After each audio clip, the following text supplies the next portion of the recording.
एक व्यापारी था जो अपने किसी कार्य की वजह से एक गांव पहुंचा।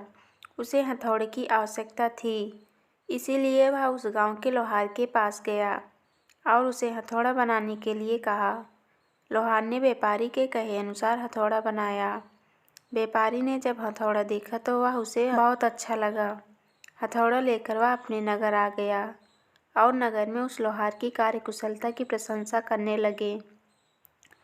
लोहार की प्रशंसा व्यापारी के मुख से सुनकर नगर के अनेक लोग भी लोहार के पास अपने लिए हथौड़ा बनवाने जाने लगे।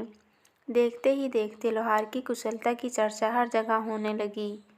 कुछ दिनों के बाद शहर के एक बहुत बड़े व्यापारी जो दूर दूर तक व्यापार करने जाया करते थे, वह जब नगर में लौटा तो उसने भी वह लोहार के बारे में खूब प्रशंसा सुनी।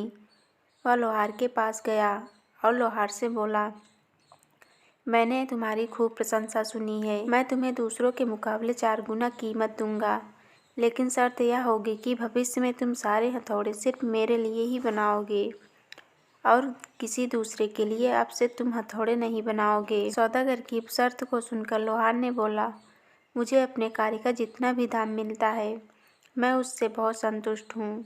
मैं अपनी परिश्रम का मूल्य स्वयं ही निर्धारित करता हूँ और आगे भी करना चाहता हूँ। मैं कुछ चंद रुपयों और लाभ के लिए कोई ऐसा कार्य नहीं करूँगा जिससे किसी दूसरे का शोषण हो। व्यापारी ने पूछा कि इसमें कैसे किसी गरीब का शोषण होगा।